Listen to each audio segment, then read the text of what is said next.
So you show up here, prank call me, then go on and on. I didn't prank call you. I didn't call you at all. It wasn't your fault. I had met her that night, then... No, that's why I'm here. I've been reading some stuff on Dark Jurassic. Brooklyn's death was no accident. She was targeted. But why? Who would even want to do that? I don't know for sure, but whoever killed Brooklyn is coming after the rest of us too. We need to warn the others. Sammy, Angie, Yas. We've got a problem. What am I supposed to be looking at here? The sensor's not working. Hang on a sec. Help me out here. Get in between two girlfriends? No, thanks.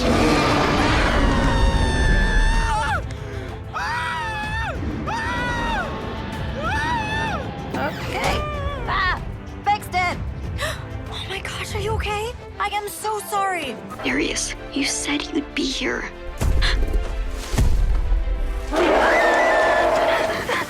Want to make a little chaos? This is really happening? Yeah, it's happening.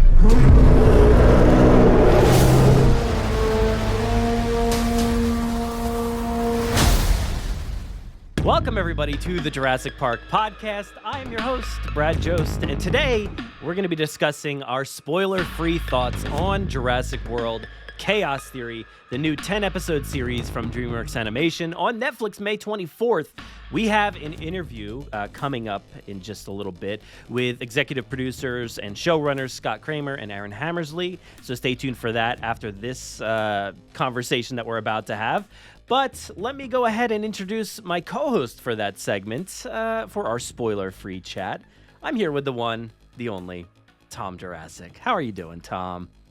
Hello, I am good. It feels really exciting to be back doing these after doing all 5 seasons of Camp Cretaceous with you. Yeah, I know. We've talked about a lot of shows and a lot of things recently. You know, we've been going on obviously years now for Camp Cretaceous. We talked about some Godzilla stuff. We've been talking about the new movie stuff.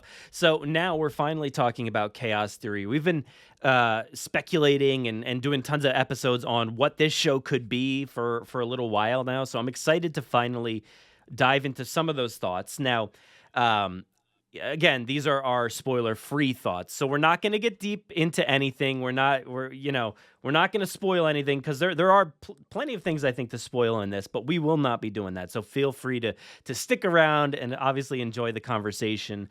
And again, be sure to listen to our conversation after the interview. Or I'm sorry. After this conversation, listen to the interview with the EPs and showrunners of the show.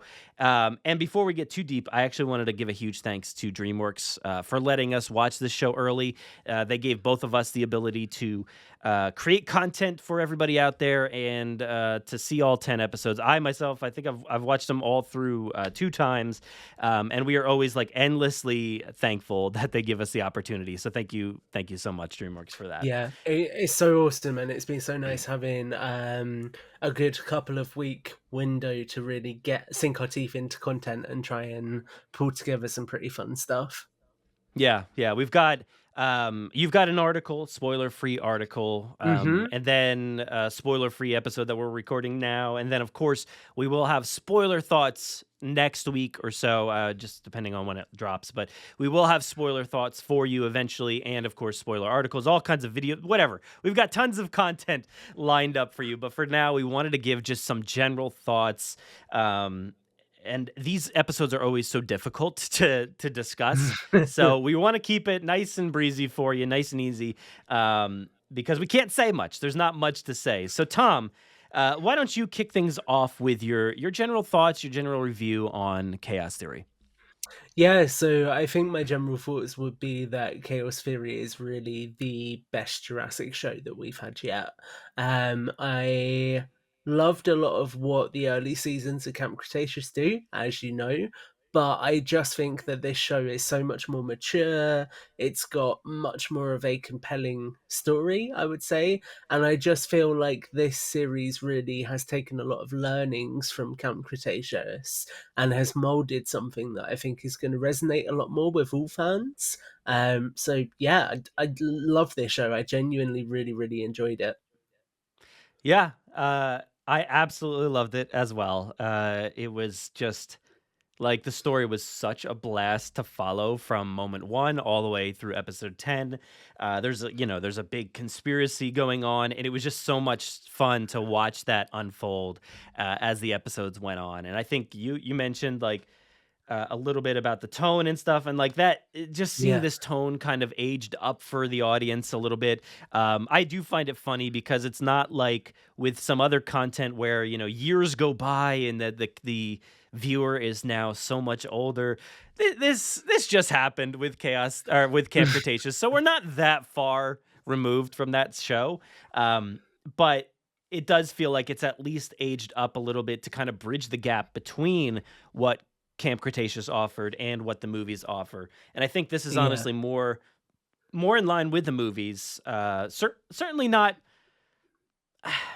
as violent per se as what we see in the films, but it's dark. There's dark moments. I do think it's okay to watch with families and things like that. So I don't necessarily know that it's going to be a hard time. I did talk with some people who were saying, this might be difficult to watch and explain to kids. And I'm like, yeah, I don't know. I mean, I think it'll be okay. You might have to have a little bit of a conversation here or there, but and it depends on if you're okay with dinosaurs eating people. So that goes with any Jurassic content. All right. So that's, if you're willing to show your kids the movies, I think it's perfectly okay to show them this show. This show I think is unexpected, but very much like, I think, a needed story and a wanted story from a lot of us fans. You said this is maybe the best show that they've produced yet, and I think I agree. I mean, Camp Cretaceous had, especially season 3 was exceptional. I really, really love that season. But this season is just as awesome, and it's just so much fun. So definitely a very wanted story from my perspective, at least. Yeah, I think it's really interesting because I made a note of this actually when it comes to the plot of this. And I think that this isn't the plot that I necessarily expected. But what we get here is a story that does a lot of world building. So I don't think it's a spoiler to say that Chaos Theory essentially becomes a road trip in many ways. And because of that, you get a lot of insight into dinosaurs in the wild in a way that people perhaps wanted in Dominion but didn't get to see. So it's really cool because you get this story that essentially gives you a snapshot of lots of different environments where dinosaurs are now a part of everyday life. You get to meet some new and different characters who give you sort of a flavor of how different kinds of people within our world would interact with dinosaurs. And you then also get to see a good amount of the dinosaurs themselves, but that whole kind of world building element isn't the focal point of the story. It's just this cool thing that kind of happens as the story unfolds. So I kind of essentially think of it as the characters, as you outline rightly, have this kind of mystery that they're trying to solve. And while they're uncovering new layers to that mystery and learning new things, you kind of go on this journey with them that shows you so much more of what the world is like after the Lockwood Manor incident. And I think that's so cool. I think, I've said on numerous occasions, I wrote Tales from a Jurassic World because that was exactly what I wanted to see in Jurassic World Dominion, and we didn't get that.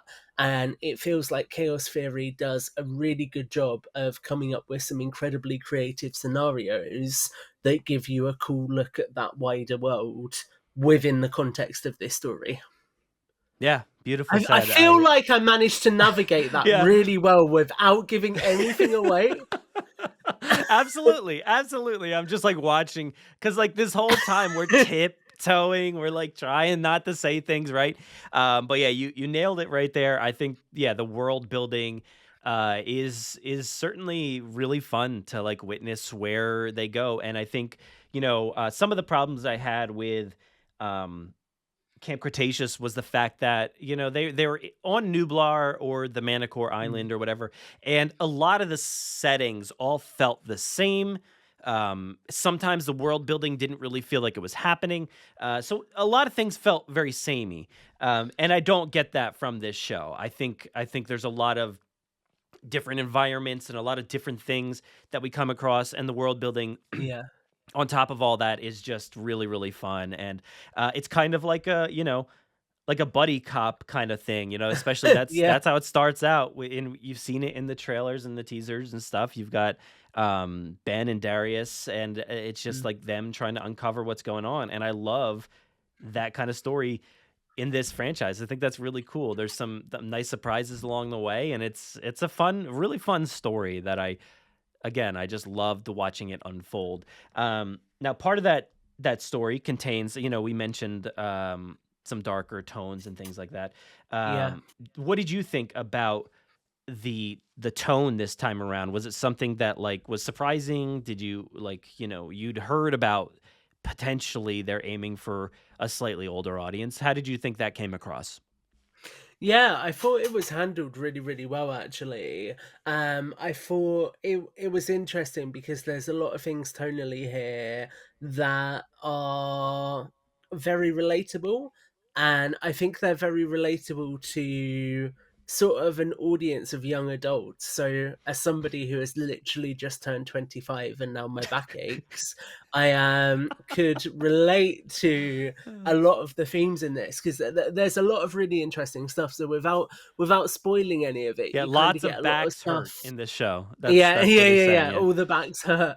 You get a lot of stuff about sort of like relationships and how, as you grow older, the distance in relationships can impact your dynamics with people. You also get a lot of kind of storytelling that explores people's reactions to trauma and how people choose to cope with trauma in ways that are handled really, really sensitively. I mean, there's one episode in particular, I want to say it's episode 5 or 6, which I think handles trauma particularly well. I think I've got the right episode. Yeah, you're right around there somewhere. Yeah, I know what you're talking about. Yeah. But yeah, there's just a lot more kind of emotional baggage in this story. There's a lot more a sort of in-depth reference to, I guess, the emotional journey that the characters have been on since Camp Cretaceous, and they handle that kind of coming of maturity really, really well, I think. And have some really cool moments throughout. Yeah, there's been like 6 years since since they escaped the island, and they've been informing us along the way, right? Like they've been, before we even got the show, they've been posting things on social media about these backstories. And, there was that whole Dino Times article thing, but whatever that was, that came out on their social media platforms, just giving people a little bit of history as far as where they've come over these past 6 years. So there is a lot to dive into. And I think a lot to kind of get into some of these backstories of how people have changed or stayed the same. I think one thing that this show has done really well, especially Camp Cretaceous, is with those progressive themes and stuff about Yaz and Sammy's love story in Camp Cretaceous, and Yaz being kind of traumatized by these dinosaurs and throughout that show. And there's a lot of continuing themes, I think, from Camp Cretaceous. So while it is a show that you could certainly just jump into and definitely understand right away, I think you can definitely they explain enough where you understand the backstory of these characters and stuff pretty much right away. But if you did watch Camp Cretaceous all the way through, I think there's a lot that is paid off for these characters. It rewards and a lot of these themes. Yeah, for sure. I want to dive into the direction of the show, because for me that was a really, really standout thing. While I'm watching the show, I'm just like, ooh, man, great. That is awesome. I'm like, whoa, look at that shot. There's some really, really exceptional shots, really interesting setups and shots with the camera and stuff like that. I thought the lighting specifically was just fantastic. There's a lot of there's a lot of fear, I think, that's drawn from the lighting in this show. A lot of Yes. moonlit shots and things like that. We've seen it in Yeah, the yeah, trailer, yeah. right? You see an Atrociraptor bursting through those saloon doors. That is just an Hmm. exceptional shot with the lighting. And there's a lot of shots like that are just like, oh, just beautiful.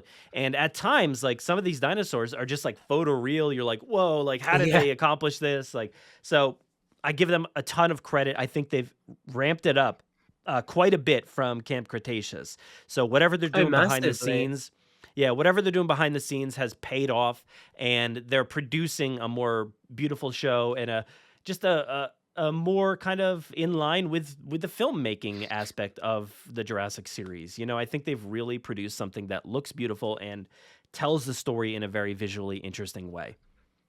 Yeah, I think you're spot on. I think if you enjoyed Fallen Kingdom, especially the way that that film handles the Indoraptor, where you have a lot of sort of moonlit Hmm. cinematography, is something that they use really well here to like lean into that kind of gothic vibe, which is really awesome.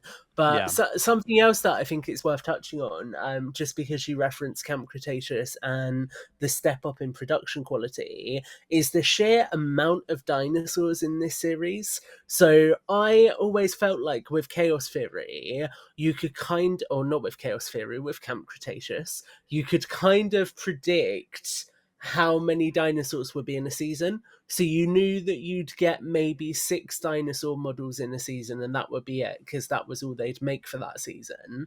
This time around, because they've already made all of the models of the animals that were on Nublar, they just throw them in everywhere. Like, you get so much dinosaur variety across this season, which is so awesome. And I love Yeah. that because it obviously gets really to the crux of the proliferation of in-gen animals in mainland USA after the events of Lockwood Manor. And it's so fun seeing so many animals that you recognize, plus some new animals as well. I Yeah. think that's handled really Dude, nicely. I wrote my notes dinosaurs, and then I didn't go deep in my notes, right? So I wrote dinosaurs, and then I wrote newcomers and familiars, like because that's Yeah, that's what this show was. It was just like dinosaurs that we have seen before, plenty of dinosaurs that we've seen before, and then just like so many new ones. And I think it kind of goes in with the world building aspect of everything, and it approaches it in a way like I guess Dominion does, and it borrows from all kinds of these movies. Like you mentioned, Fallen Kingdom a little bit, but like also Battle at Big Rock and Dominion. It's like a mix of all of these things kind of put together that showcases dinosaurs in such a great way. And I think the way that these dinosaurs interact and I think there's a good sense of like realism with these dinosaurs. That's nice yeah. to see. I really loved watching what they were doing with the dinosaurs this time around. I thought it was just really cool. Like there's some really fun and interesting usage of these dinosaurs for sure. Yeah, and I think leaning into your point about production quality and the lighting, especially, they use some dinosaurs in some very horror-esque ways, which is really, really cool. Like, there's some moments where you sit there and think, okay, this is actually pretty tense. I'm not sure what's going to happen here, and that's Yeah. because they're very, very smart with their selection of the dinosaurs. I mean, we've seen the trailers, so we know that the Atrociraptors are in this show, and I just think it was so clever bringing them into this show because I think the way they utilize them and handle them throughout is genuinely pretty terrifying, which is Hmm. pretty cool to see on screen. Yeah, after watching through this whole show, I had to go and watch that sequence Yeah, in I Dominion, remember and I you was just saying. like, man, like this sequence is so cool in Dominion, and I think like comparatively speaking, they did a great job of bringing Atrociraptors to life in such a cool way in this show, and they're scary. And I know people have been asking for dinosaurs to be scary, Hmm. in the films and certainly in the show. And I think they did a great job of making dinosaurs overall, not even just the Atrociraptors, but just all dinosaurs kind of scary again, and it's in different ways, and I think that's part of the world building and all that good stuff. It's like you'll see, I think, but there's a lot of really fun usage, and they're scary again. So let me ask you, I think like probably around the last point or so here, but we talked about the characters, but like, did you have a favorite one that you were watching like throughout this show? Because I know I feel like I had one that was a lot of fun, but like give me a quick little thoughts or summary on like which character you really liked watching. I wrote down that I particularly liked Paul McKell-Williams this season, just because I think that guy's range is insane. Like some of the scenes that Darius has in this season and some of the emotions he conveys are incredible. And Paul McKell's performance throughout this season is just fantastic. Like you can tell this is somebody who is really comfortable with this character. He's like grown up with this character and he just embodies Darius so well. So I had a lot of fun listening to his voice acting, and I think particularly there were a couple of moments in the final episode, if I remember correctly, where I was like, yeah, I need to write this down and give this dude a shout out. Yeah, dude, he is so good, and the moment he starts speaking in this show, I was like, whoa, he's old. What happened? Like this kid is old. Like, oh my gosh. But yeah, brilliant stuff. I love that character. I always have, and I think that was a really fun time watching him. I was gonna say, speaking of the buddy cop scenario, I really liked watching Ben. Like, I thought Ben was, they gave that character such a glow up. Obviously they're all aged up, but like Ben, dude, like he is just a hunky guy that's like basically completely different than we saw him when he was introduced in Camp Cretaceous. So he was a cool adult to watch in this show, because they're all older now, and it's just really fun to kind of see where they are at this stage in life. And I think he was a really enjoyable character to watch. I love how there's moments where he still very much has his Benisms as well. Yeah. Oh, for sure. Yeah. There's a few moments where he's like, like it's like the young kid kind of comes out again, but like it's mostly like, he's matured, and I think they all have in interesting ways. And I loved watching Ben. I thought that was pretty fun and surprising, because like I don't necessarily think I cared too much, other than when he like fell out of the monorail. What was it called? The monorail in the first, was it the first season of Camp Cretaceous? So, that was like a moment where I was like, oh my gosh, no, Ben, like they're going to kill this kid off. And then like, I think like he took some interesting turns throughout that series. And I love that he's aged up and they gave him like a nice character model. And I think all the character models look like really cool this time around. So they do. I'm hesitating to mention a character model that really stood out. So we'll move on from there. But do you have any parting thoughts? Is there any final thing that you want to mention about this show before we check into the interview? I would say go into this show armed up for a good ride. Dude, I love it. That is very true. Yeah, it's gonna be fun. I honestly think. I hope the Jurassic fandom is, I think they're going to be like totally on board with this show and really loving it. I'm sure there will be things that, like always, everybody, nitpicks on certain things, but like, I do think that this show is a huge success and very honestly, I and, think like Camp Cretaceous, the best of Camp Cretaceous is here, right? This show is up here. I feel like there's so much more that adult fans are going to enjoy with this in comparison. Yeah. I agree, and so far, I know the crew's excited. Some people I've talked to that have seen it are very excited as well. So, yeah, I think this is a great ride. So, that's all we have. All I can say is I have this here, Scott, Aaron. Please make more. Here you go.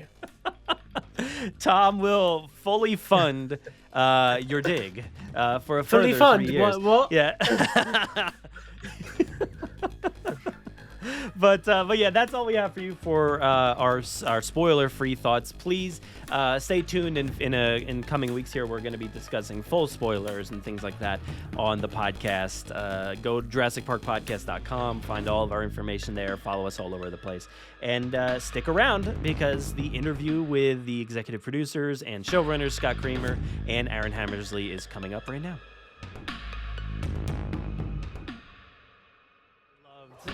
Chaos Theory. I just had no clue, especially once those teasers and trailers came out. I just didn't know what to expect, but boy, did that story just blow me away. So I'm super excited that like the Camp Cretaceous crew is back. You know, we're able to talk about them again, and I'm excited to talk about it with both of you. So, man, what a ride that show is. Yeah, I'm that coming from you, that means a lot because I know you are a fan. And so I'm glad it delivered for you. Yeah. So, Scott, I think you had mentioned previously in like Entertainment Weekly or something like that. There was like I guess you had maybe seen like an early rundown of Jurassic World Dominion, and that kind of sparked the idea for Chaos Theory here. So what was it? Like, what was that spark that got you guys going? Was it the dinosaurs in the wild from that movie? Was it the black market trading and trafficking? He was drunk. It's the weirdest thing because it's just a little thing that. So they asked Aaron and I. Aaron and I were like, "Okay, good luck. This was hard. We loved it, but we're moving on." And they said, "Well, we want to do a follow up." And it's like we told the story, but and anyway, to know what we'd do next, we need to know what's happening in the next movie. And they were still making Dominion, and they wouldn't show us an early cut. So we got on this big Zoom call where two people from Universal basically pitched us the movie. Mm-hmm. So it starts, and they're talking about how the Department of Field and Wildlife have, like, in America, are sort of in charge of the dinosaurs. And then that got me to thinking, it's like, well, that would be a job Darius would have. But we've seen Darius do that. So what if Darius quit? Well, why would Darius quit? What if Darius didn't like dinosaurs anymore? What could cause Darius to not like dinosaurs anymore? And that's it. It was that detail. I'm as surprised as you are. But that's kind of where it started. And then I just kept noodling on it and sort of fleshing out what could be happening.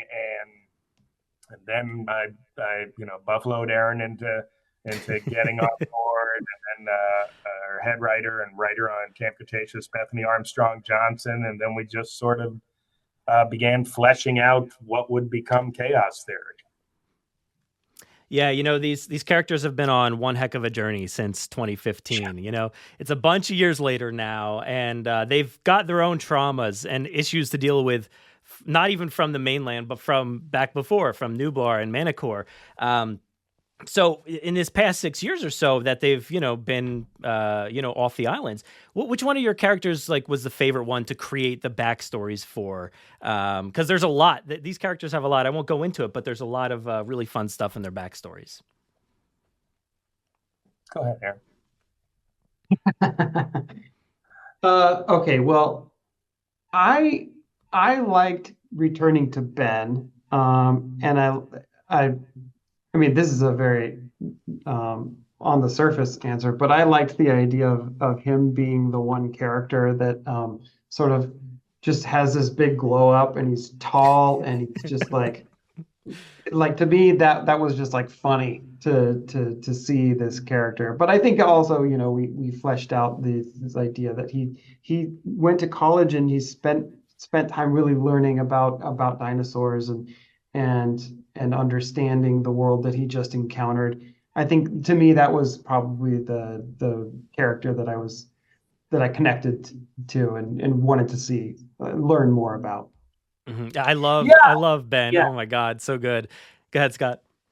Well, it's hard for me it's like picking from your kids, because it was really fun delving into all of them because we very intentionally wanted to take them to places where they hadn't been before, for good and for bad.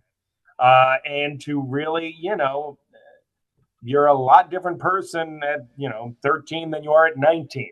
And that's even if you didn't fight for your lives on an island filled with dinosaurs. So it was really fun digging into who these characters, who we thought they were going to be at the end of Camp Cretaceous. And then you introduce dinosaurs onto the mainland and really getting into what does that mean to these characters. Yeah. Ben's glow up was like legendary. It's so good. It's he was just this kid with a pouch and some juice boxes, and now he's just like a hunky dude, and I love that about him. He's great. So, we did call him Hunky Ben. When we started. Yes. And his nerd pouch, turned into a van, basically. Yes, which he loves so very much. This show takes like I wouldn't say like a dark turn or anything, but it approaches like the darkness I think that Jurassic stories have been able to tell within the films. In this story, we learn right away from the trailers that like a friend has been killed. The characters are dealing with that trauma, and outside of the trailer, there's a lot of hardships that they come across along the way, and some really like oppressive stuff that they didn't necessarily have to deal with on the island. So can you talk a little bit about like tiptoeing that line and bridging the gap between maybe some of the younger audiences that came in initially with Camp Cretaceous and maybe some of the older audiences with the films? Yeah, that was the whole game. That was really trying to walk that tightrope together. And as we've said before, like we were really trying to approach it as like the tone of the later Harry Potter movies, and the idea that kids who started watching Camp Cretaceous are now older and at an age where we can have things take a kind of a darker turn, like you said. But yeah, that was always the trick with this, that you want to honor the reality. You want to have the stakes be real, like in the films, but also have enough action and awe and wonder. And these are pretty charming kids, and how they are together and as well as apart is a huge part, I think, of what makes this show accessible to everyone. Mm-hmm.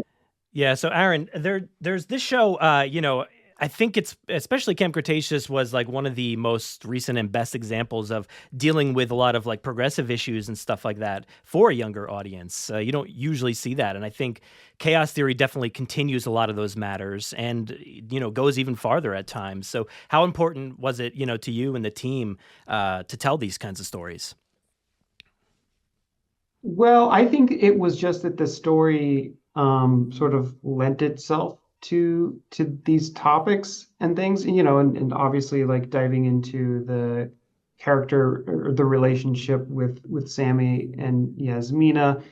It's like, well, that stuff was already set up, and now we have our characters who have grown up, and of course they're gonna have to deal with new challenges and things. So to me, it just felt like, well, this is the natural progression of that.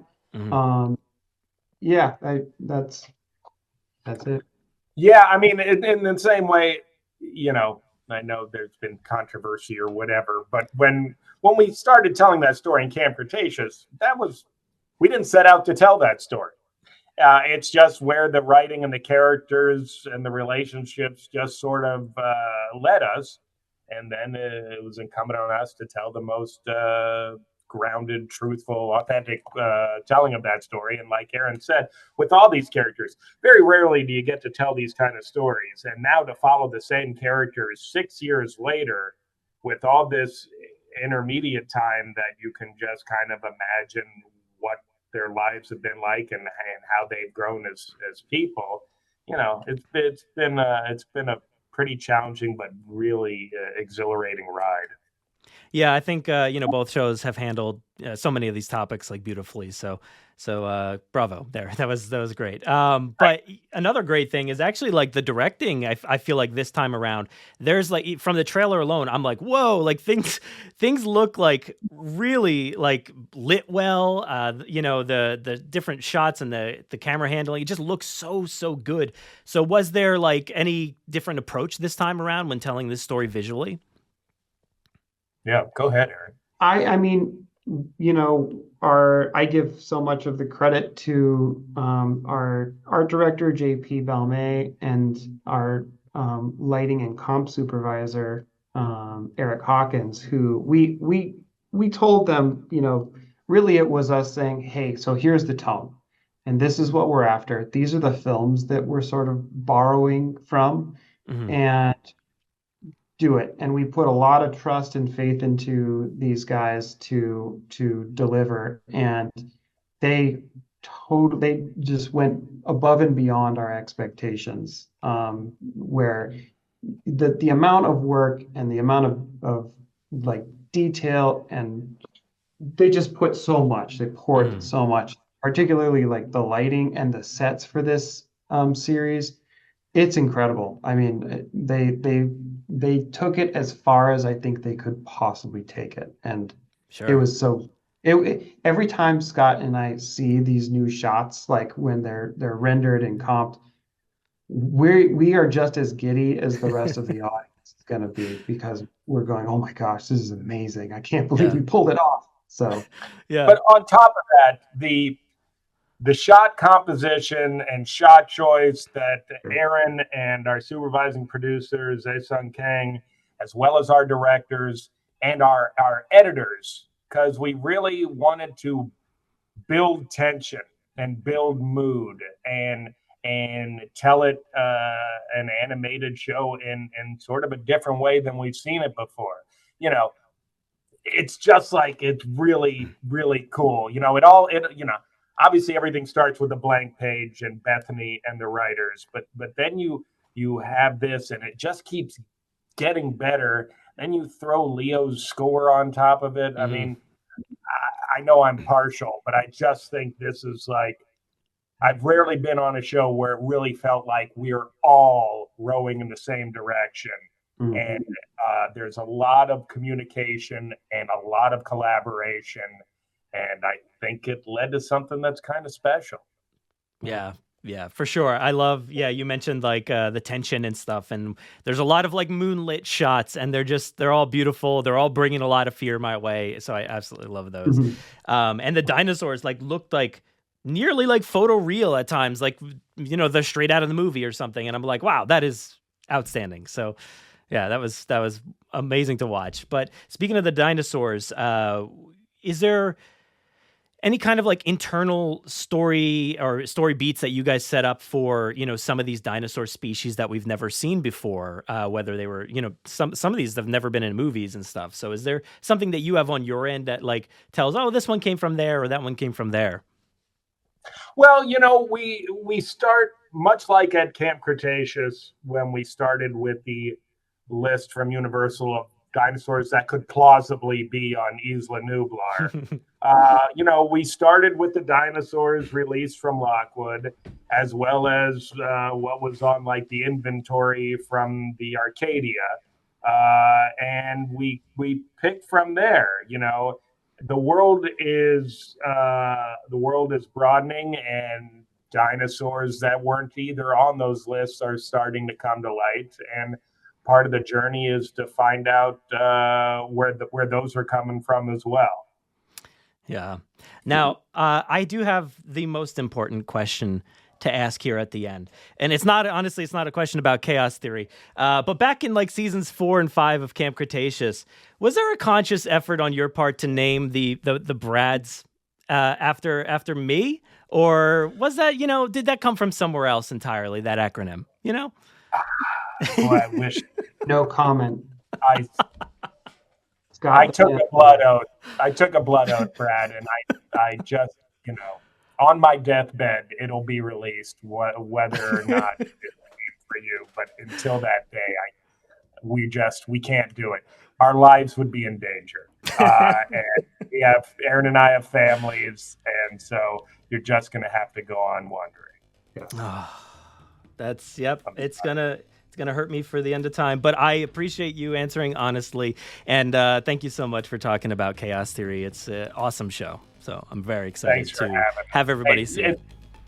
Seriously, man, really glad you liked it. So appreciate it.